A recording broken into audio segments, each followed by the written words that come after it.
Hello hi ನಮಸ್ತೆ welcome to the channel. ಎಲ್ಲರೂ ಹೇಗಿದ್ದೀರಾ? ಹೋಪ್ ನೀವೆಲ್ಲರೂ ಆರಾಮಾಗಿದ್ದೀರಾ ಅಂತ ಅಂದ್ಕೊಳ್ತಾ ಇದ್ದೀನಿ. ನಾನು ಕೂಡ ಆರಾಮಾಗಿದ್ದೀನಿ. ಆದರೆ ಮಳೆ ಸಿಕ್ಕಾಪಟ್ಟೆ ಜಾಸ್ತಿ ಆಗಿರೋದ್ರಿಂದ ಸ್ವಲ್ಪ ಉದಾಸೀನ ಕೂಡ ಜಾಸ್ತಿ ಆಗಿದೆ. ಆಫೀಸ್ನಿಂದ ಬರೋದು, ಟಿಫನ್ ಮಾಡೋದು, ಮಗಳನ್ನು ಸ್ಕೂಲ್ಗೆ ಕಳಿಸೋದು, ಮಳೆ ಆಗಿದ್ದರಿಂದ ಎಲ್ಲೂ ಹೊರಗಡೆ ಹೋಗಲಿಕ್ಕಿಲ್ಲ. ಹಾಗಾಗಿ ಮನೆ ಕೆಲಸ ಮಾಡೋದು, ತಿನ್ನೋದು, ಮಲಗೋದು ಇದಿಷ್ಟು ನನ್ನ ಡೈಲಿ ರೊಟೀನ್ ಆಗಿದೆ. ಆದರೆ ಸಿಕ್ಕಾಪಟ್ಟೆ ಬೋರ್ ಅಂತೂ ಆಗ್ತಾಯಿತ್ತು. ಯಾಕೆ ಅಂತ ಹೇಳಿದ್ರೆ ಇಷ್ಟು ಅಂತ ಮನೆಯೊಳಗೆ ಕೂತ್ಕೋಬೋದು ಅಲ್ವಾ?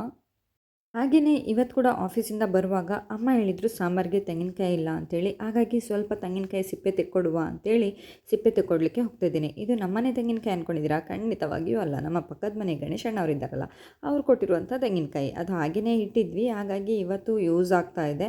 ಹಾಗೆ ಅವ್ರ ಮನೆಯಿಂದನೇ ತೆಂಗಿನಕಾಯಿ ಸಿಪ್ಪೆ ತೆಗೆಯೋದನ್ನು ತೆಗೆದುಕೊಂಡು ಬಂದು ತೆಂಗಿನಕಾಯಿ ಸಿಪ್ಪೆ ಕೂಡ ತೆಗೆದುಕೊಡ್ತಾ ಇದ್ದೀನಿ. ಇದೆಲ್ಲ ಹೇಗೆ ನಿಮಗೆ ಗೊತ್ತು ಅಂತ ಕೇಳೋದಾದರೆ, ನನಗೆ ಖಂಡಿತವಾಗಿಯೂ ಇದೆಲ್ಲ ಯಾವ ಕೆಲಸನೂ ಗೊತ್ತಿರಲಿಲ್ಲ. ಮದುವೆ ಆಗಿ ಬಂದ ನಂತರ ಅವರು ಇವರು ಮಾಡೋದನ್ನೆಲ್ಲ ನೋಡಿ ಕಲ್ತಿರುವಂಥ ಕೆಲಸ ಇದು. ಮಾಡುವಂಥ ಕೆಲಸದಲ್ಲಿ ಶ್ರದ್ಧೆ ಹಾಗೆ ಆ ಕೆಲಸದ ಮೇಲೆ ಪ್ರೀತಿ ಇದ್ದರೆ ಯಾವ ಕೆಲಸ ಕೂಡ ನಾವು ಮಾಡಲಿಕ್ಕೆ ಸುಲಭ ಆಗ್ತದೆ. ಹಾಗೆಯೇ ನನ್ನ ಮಗಳು ನೋಡಿ, ಇಲ್ಲಿ ನಾನು ತೆಗೆದುಕೊಟ್ಟಂಥ ತೆಂಗಿನಕಾಯಿಯನ್ನು ಅದರಲ್ಲಿ ಇನ್ನೂ ಉಳಿದಂಥ ವೇಸ್ಟ್ ಅಂದರೆ ಅದರ ಜುಟ್ಟು ಅಂತ ಹೇಳ್ತಾರಲ್ಲ, ಅದನ್ನೆಲ್ಲ ಕ್ಲೀನ್ ಮಾಡಿ ತೆಗೆದಿಡ್ತಾ ಇದ್ದಾಳೆ. ಮಗಳಿಗೆ ವಿಷಯ ತಿಳಿಸದೇ ನಾನು ಆಫೀಸ್ನಲ್ಲಿ ಮೀಟಿಂಗ್ ಇದೆ ಅಂತ ಹೇಳಿ ಹೊರಟಿದ್ದು ಎಲ್ಲಿಗೆ ಗೊತ್ತುಂಟಾ? ಒಂದು ದೇವಸ್ಥಾನ ಹೋಗಿ ಬರುವ ಅಂಥೇಳಿ. ಇವತ್ತು ಮಳೆ ಜೋರಿತ್ತು, ಆದರೂ ಕೂಡ ನಮ್ಮ ಟೆಂಪಲ್ ರನ್ ಸ್ಟಾಪ್ ಮಾಡೋದು ಬೇಡ ಅಂಥೇಳಿ ನಾನು ನನ್ನ ಫ್ರೆಂಡ್ ದೇವಸ್ಥಾನಕ್ಕೆ ಹೋಗುವ ಅಂತ ಹೊರಟೆ. ಇದು ನೋಡ್ತಾ ಇರೋದು ನನ್ನ ಫ್ರೆಂಡ್ನ ಮನೆ ಆಯಿತಾ. ಮಳೆ ಬಂದಿದ್ದರಿಂದ ಎಲ್ಲಿ ನೋಡಿದರೂ ನೀರು ಮಾರ್ರೆ. ನಮಗೆ ಹೊರಗಡೆ ಹೊರಡಲಿಕ್ಕೆ ಸ್ವಲ್ಪ ಉದಾಸೀನ ಆಗ್ತಿತ್ತು. ಆದರೆ ಮನೆಯಲ್ಲಿ ಕೂತ್ಕೊಳ್ಳೋದು ಅದ್ರಕ್ಕಿಂತ ದೊಡ್ಡ ಉದಾಸೀನ ಅಲ್ವಾ? ಹಾಗಾಗಿ ಸ್ವಲ್ಪ ದೇವಸ್ಥಾನ ಹೋಗಿ ಬರುವ ಅಂಥೇಳಿ ನಾನು ನನ್ನ ಫ್ರೆಂಡ್ ಸುಧಾಕ ಇಬ್ಬರು ದೇವಸ್ಥಾನಕ್ಕೆ ಹೊರಟ್ವಿ. ನಾವು ಮೊದಲಿಗೆ ಬಂದದ್ದು ಅರ್ಜುನಪುರದ ಶ್ರೀ ಮಹಾಲಿಂಗೇಶ್ವರ ದೇವಸ್ಥಾನಕ್ಕೆ. ದೇವಸ್ಥಾನ ಅಂತೂ ತುಂಬ ಚೆನ್ನಾಗಿದೆ. ಆದರೆ ಏನು ಅಂತ ಗೊತ್ತುಂಟ, ಮಳೆ ಸಿಕ್ಕಾಪಟ್ಟೆ ಆಗಿದ್ದರಿಂದ ಎಲ್ಲಿ ನೋಡಿದರೂ ಕೆಸರೇ ಇತ್ತು ಮಾರ್ರೆ. ಕೆಸರಲ್ಲಿ ಹೋಗುವುದೇ ಒಂದು ಕಿರಿಕಿರಿ ಆಗ್ತಾಯಿತ್ತು. ಆದರೂ ಅಡ್ಡಿಲ್ಲ, ದೇವಸ್ಥಾನ ಅಲ್ವಾ, ಹಾಗಾಗಿ ಖುಷಿಯಿಂದವೇ ಬಂದ್ವಿ. ಹೊರಗಡೆ ಸಿಕ್ಕಾಪಟ್ಟೆ ಜೋರಾಗಿ ಮಳೆ ಬರ್ತಾ ಇದ್ದಿದ್ದರಿಂದ ದೇವಸ್ಥಾನದಲ್ಲಿ ಅಷ್ಟೊಂದು ಜನ ಏನಿರಲಿಲ್ಲ. ನಮಗೆ ಅಂತೂ ಆರಾಮ ಅನ್ನಿಸ್ತು. ಯಾಕೆ ಅಂತ ಹೇಳಿದರೆ ದೇವರ ದರ್ಶನ ಕೂಡ ಆರಾಮಾಗಿ ಸಿಗ್ತದೆ ನಮಗೆ. ಈ ಜನ ಜಾಸ್ತಿ ಇದ್ದರೆ ನಮಗೆ ದೇವಸ್ಥಾನ ಎಲ್ಲ ನೋಡಲಿಕ್ಕೆ ಕೂಡ ಸರಿ ಆಗೋದಿಲ್ಲ. ಇದಕ್ಕೂ ಹಿಂದೆ ನಾನು ಇಲ್ಲಿಯ ಜಾತ್ರೆ ಆಗ್ತಾಯಿತ್ತು ಆಗ ಬಂದದ್ದು. ಆದರೆ ಆಗ ನಮಗೆ ದೇವಸ್ಥಾನ ಆರಾಮಾಗಿ ಈ ರೀತಿ ನೋಡಲಿಕ್ಕೆಲ್ಲ ಆಗ್ತಾ ಇರಲಿಲ್ಲ.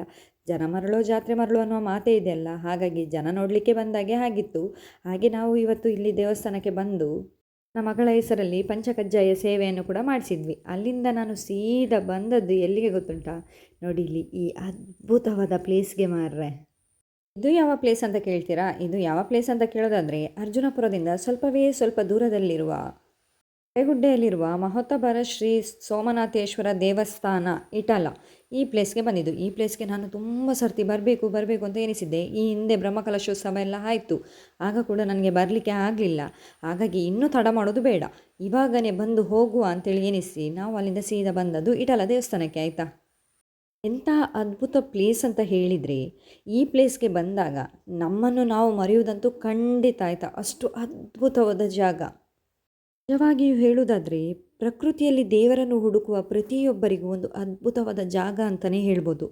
ನಮ್ಮ ಖುಷಿಗೋಸ್ಕರ ನಾವು ಎಲ್ಲೆಲ್ಲೋ ದೇವಸ್ಥಾನ ಅಲ್ಲಿ ಇಲ್ಲಿ ಹೋಗುವುದಕ್ಕಿಂತ ಪ್ರಕೃತಿಯ ನಡುವಲ್ಲೇ ಇರುವಂತಹ ದೇವರನ್ನು ಹುಡುಕೋದ್ರಲ್ಲಿ ಇನ್ನಷ್ಟು ಖುಷಿ ಸಿಗುತ್ತೆ ಅನ್ನೋದು ನನ್ನ ಅಭಿಪ್ರಾಯ.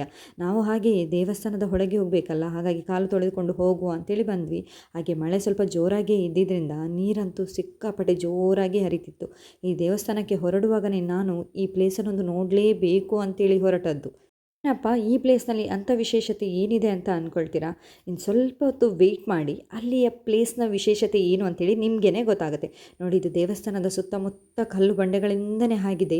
ಹಾಗೆ ಆ ದೇವಸ್ಥಾನದ ತುದಿಯಲ್ಲಿ ಒಂದು ಈಶ್ವರನ ಮೂರ್ತಿ ಕೂಡ ಇದೆ. ನಾವು ಬರುವಷ್ಟೊತ್ತಿಗಾಗಲೇ ಸಿಕ್ಕಾಪಟ್ಟೆ ಜನ ಕೂಡ ಸೇರಿದ್ರು, ಪೂಜೆ ಕೂಡ ಆಗ್ತಾಯಿತ್ತು. ನಮಗೆ ಒಳಗೆ ಹೋಗಲಿಕ್ಕೆ ಕೂಡ ಅವಕಾಶ ಇರಲಿಲ್ಲ. ಆದರೂ ಹಾಗೋ ಈಗ ಸ್ವಲ್ಪ ಜನ ಎಲ್ಲ ಆಚೆ ಈಚೆ ಆದ ಕೂಡಲೇ ನಾವು ಕೂಡ ಒಳಗೆ ಹೋಗುವ ಪ್ರಯತ್ನ ಕೂಡ ಮಾಡಿದ್ವಿ. ಅಷ್ಟೊತ್ತಿಗೆ ನೋಡಿ, ಇಲ್ಲಿ ದೇವರಿಗೆ ಪೂಜೆ ಕೂಡ ಆಗ್ತಾ ಇತ್ತು. ಇವತ್ತಿನ ದಿನ ಇಲ್ಲಿ ಶ್ರೀ ಸೋಮನಾಥೇಶ್ವರ ದೇವರಿಗೆ ಹಾಗೂ ಶ್ರೀ ಮಹಿಷಮರ್ದಿನಿ ಹಾಗೆ ಶ್ರೀ ಗಣಪತಿ ದೇವರಿಗೆ ಬ್ರಹ್ಮಕಲಶೋತ್ಸವ ಆಗಿ 48 ದಿನಕ್ಕೆ ದೃಢ ಸಂಪ್ರೋಕ್ಷಣ ನಡೀತಾ ಇದೆ. ಹಾಗೆಯೇ ನಮಗೆ ಕೂಡ ಆ ವಿಷಯ ಗೊತ್ತಾಗಿಯೇ ನಾವು ಕೂಡ ಬಂದ್ವಿ. ಯಾಕೆಂದರೆ ನನಗೆ ಬ್ರಹ್ಮಕಲಶೋತ್ಸವಕ್ಕೆ ಬರಲಿಕ್ಕೆ ಆಗಲಿಲ್ಲ. ಆಗ ಜನ ಕೂಡ ರಶ್ ಇರೋದ್ರಿಂದ ಬಂದರೂ ಕೂಡ ನಮಗೆ ದೇವರ ದರ್ಶನ ಸರಿ ಆಗೋದಿಲ್ಲ ಅಂತೇಳಿ ಇವತ್ತು ಬಂದೆ. ಇವತ್ತು ಕೂಡ ಜನ ಇತ್ತು, ಆದರೆ ಬ್ರಹ್ಮಕಲಶೋತ್ಸವದಲ್ಲಿರುವಷ್ಟು ಜನ ಏನು ಈ ದಿನ ಇರಲಿಲ್ಲ. ಹಾಗಾಗಿ ನಮಗೆ ದೇವರ ದರ್ಶನ ಅಂತೂ ಒಳ್ಳೆ ರೀತಿಯಲ್ಲಿ ಆಯಿತು. ಆಯಿತಾ,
ದೇವಸ್ಥಾನಕ್ಕೆ ರೀಚ್ ಆಗುವಷ್ಟೊತ್ತಿಗೆ ದೇವಸ್ಥಾನದಲ್ಲಿ ಪೂಜೆ ಕೂಡ ಶುರುವಾಗಿತ್ತು.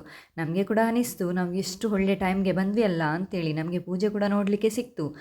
ಇಂದ ಹೊರಡುವಾಗ ಒಮ್ಮೆ ಅನಿಸ್ತು ಮಳೆ ಜೋರುಂಟಲ್ಲ, ಇವತ್ತು ದೇವಸ್ಥಾನಕ್ಕೆ ಹೋಗೋದು ಬೇಡ ಅಂತೇಳಿ. ಆದರೆ ನನಗೆ ದೇವಸ್ಥಾನಕ್ಕೆ ಬಂದ ನಂತರ ಅನಿಸ್ತು ನಾನೇನಾದರೂ ದೇವಸ್ಥಾನಕ್ಕೆ ಬರದಿದ್ದರೆ ಇಂಥ ಒಳ್ಳೆಯ ಒಂದು ಪ್ಲೇಸನ್ನು ಮಿಸ್ ಮಾಡ್ಕೊಳ್ತಾ ಇದ್ದೆ.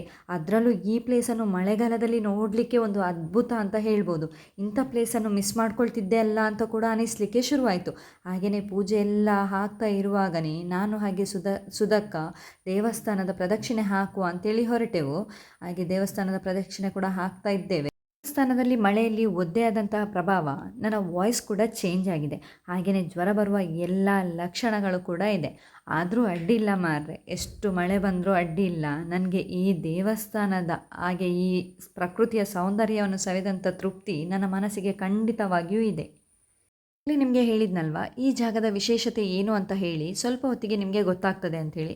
ಹಾಗೆಯೇ ನೋಡ್ತಾ ಇರ್ಬೋದು ನೀವೀಗ, ಇಲ್ಲಿ ಜೋರಾಗಿ ಬಂಡೆಯ ಮೇಲೆ ನೀರು ಹರಿತೆ ಉಂಟಲ್ಲ, ಅದರ ಕೆಳಗೆ ಒಂದು ಗಣಪತಿ ದೇವರ ಮೂರ್ತಿ ಕೂಡ ಇದೆ. ಈಗ ನಿಮಗೆ ಸ್ವಲ್ಪ ಸ್ವಲ್ಪ ಕಾಣಿಸ್ತಿದೆ ಅಂತ ಅನಿಸ್ತಿದೆ. ಯಾಕೆಂತ ಹೇಳಿದರೆ ಅಲ್ಲಿ ದೇವರಿಗೆ ಹೂವು ಹಾಕಿರೋದು ಸ್ವಲ್ಪ ಕಾಣಿಸ್ತಾ ಉಂಟಲ್ಲ. ಮಳೆ ಕಮ್ಮಿ ಇರುವಾಗಾದರೆ ದೇವರ ಮೂರ್ತಿ ನೋಡಲಿಕ್ಕೆ ತುಂಬ ಕ್ಲೀನಾಗಿ ಕಾಣಿಸ್ತದೆ. ಆದರೆ ಅದಕ್ಕಿಂತನೂ ಈಗ ಮಳೆ ಜೋರಾಗಿರುವಾಗ ಅದರ ಮೇಲೆ ನೀರು ಹರಿತಾ ಇರುವಾಗ ಅದೊಂದು ದೃಶ್ಯವನ್ನು ನೋಡಲಿಕ್ಕೇ ತುಂಬ ಖುಷಿ ಅಂತ ಅನಿಸ್ತದೆ. ಎಷ್ಟೇ ಮಳೆ ಇರಲಿ, ನೀರು ಎಷ್ಟೇ ಜೋರಾಗಿ ಹರಿತಿರಲಿ, ನಮ್ಮ ದೇವರಿಗೆ ಪೂಜೆ ಸಲ್ಲಿಸೋದಂತೂ ನಿಲ್ಲಿಸೋದೇ ಇಲ್ಲ ಅಂತೇಳಿ ಅಲ್ಲಿಯ ಭಟ್ರು ಅಷ್ಟು ಜೋರಾಗಿ ನೀರು ಹರಿತಾ ಇದ್ದರೂ ಕೂಡ ಅದರ ನಡುವೆಯೇ ನಿಂತ್ಕೊಂಡು ದೇವರಿಗೆ ಪೂಜೆ ಕೂಡ ಮಾಡ್ತಾ ಇದ್ದಾರೆ. ನಾವು ಕೂಡ ಅಲ್ಲಿಯೇ ನಿಂತ್ಕೊಂಡು ಪೂಜೆಯನ್ನು ಕೂಡ ನೋಡ್ತಾ ಇದ್ದೇವೆ. ಪೂಜೆ ನೋಡುವುದಕ್ಕಿಂತನೂ ಅಲ್ಲಿಯ ಒಂದು ಪ್ರಕೃತಿಯ ಸೌಂದರ್ಯ ನೋಡೋದೇ ಒಂದು ಖುಷಿ ಅಂತ ಅನಿಸ್ತಾ ಇತ್ತು ನನಗಂತೂ.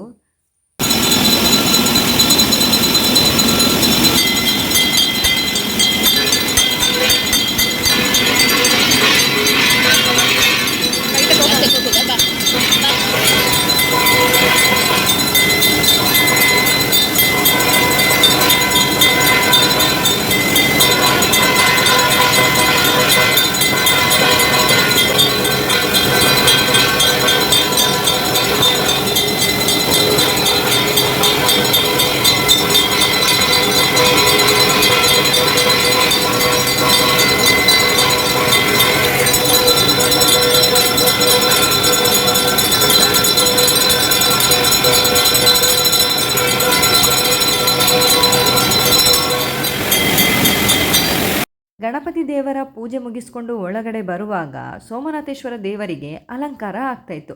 ಹಾಗೆಯೇ ಆ ದೇವಸ್ಥಾನದಲ್ಲಿ ಕೆಲವೊಂದು ಮರದಿಂದ ಕೆತ್ತನೆ ಮಾಡಿರುವಂತಹ ಕೆತ್ತನೆಗಳನ್ನೆಲ್ಲ ನೋಡ್ತಾ ಇದ್ದೆ. ಎಷ್ಟು ಅದ್ಭುತವಾಗಿತ್ತು ಅಂತ ಹೇಳಿದರೆ ಹೇಳಲಿಕ್ಕೆ ಸಾಲದು. ಹಾಗೆ ಇದೆಲ್ಲ ಪೂಜೆ ಆಗಿರುವಂಥದ್ದು. ಹಾಗೆಯೇ ಆ ದೇವಸ್ಥಾನದಲ್ಲಿ ಮತ್ತೊಂದು ಪುಟ್ಟ ದೇವತೆಯನ್ನು ಕೂಡ ನೋಡಿದೆ. ಆ ಮಗುವಿನ ನಗು ಹಾಗೆ ಅದರ ತುಂಟಾಟ ಎಲ್ಲ ನೋಡ್ತಾ ಇದ್ದರೆ ನಮ್ಮ ಮನಸ್ಸಲ್ಲಿರುವ ಎಷ್ಟೇ ನೋವಿರಲಿ, ಸಂಕಟ ಇರಲಿ, ಅದನ್ನೆಲ್ಲ ಆರಾಮಾಗಿ ಮರ್ತು ಬಿಡ್ಬೋದು ಅಂತ ಕೂಡ ಅನಿಸ್ತು. ಹಾಗೆಯೇ ಇಲ್ಲಿ ದೇವರಿಗೆ ಅದ್ಭುತವಾದ ಅಲಂಕಾರ ಕೂಡ ಆಗಿತ್ತು. ದೇವರ ಪೂಜೆ ಎಲ್ಲ ಮುಗಿಸಿ ನಾವು ಬಂದದ್ದು ಊಟ ಮಾಡುವ ಅಂತೇಳಿ. ದೇವರ ಪ್ರಸಾದ ಅಂದರೆ ಹಾಗೆ ಅಂತ ಕಾಣಿಸ್ತದೆ, ಭಾರಿ ರುಚಿಯಾಗಿ ಇತ್ತು. ಹಾಗೆ ಊಟ ಎಲ್ಲ ಮುಗಿಸಿ ಇನ್ನು ಮನೆಗೆ ಹೊರಡುವ ಅಂತೇಳಿ ಹೊರಟ್ವಿ. ಆದರೆ ನನಗಂತೂ ಅಲ್ಲಿಂದ ಆ ಹೊರಗಡೆ ಬರಲಿಕ್ಕೆ ಮನಸ್ಸಾಗ್ತಾ ಇರಲಿಲ್ಲ. ಯಾಕೆ ಅಂತ ಹೇಳಿದರೆ ಅಲ್ಲಿಯ ಪ್ರಕೃತಿ ಅಷ್ಟು ಅದ್ಭುತವಾಗಿತ್ತು. ನೋಡಿ, ನೀವೇ ನೋಡ್ತಾ ಇರ್ಬೋದು, ಎಲ್ಲಿ ನೋಡಿದರೂ ಕೂಡ ಗ್ರೀನರಿಯಾಗಿಯೇ ಇದೆ. ಆ ಗ್ರೀನರಿಯ ನಡುವಲ್ಲೊಂದು ಪುಟ್ಟ ದೇವಸ್ಥಾನ. ಎಂಥ ಅದ್ಭುತ ಅಲ್ವಾ! ನಮ್ಮನ್ನು ನಾವು ಮರಿಲಿಕ್ಕೆ ಇಂಥ ಜಾಗ ಇದ್ದರೆ ಸಾಕು ಅಂತ ಹೇಳ್ಬೋದು. ಇದಿಷ್ಟು ಇವತ್ತಿನ ವಿಡಿಯೋ ಆಗಿತ್ತು. ವಿಡಿಯೋ ಇಷ್ಟ ಆಗಿದ್ದರೆ ಲೈಕ್ ಮಾಡಿ, ಶೇರ್ ಮಾಡಿ, ಹಾಗೆ ನಿಮ್ಮ ಅನಿಸಿಕೆಯನ್ನು ಕಮೆಂಟ್ ಮಾಡಿ.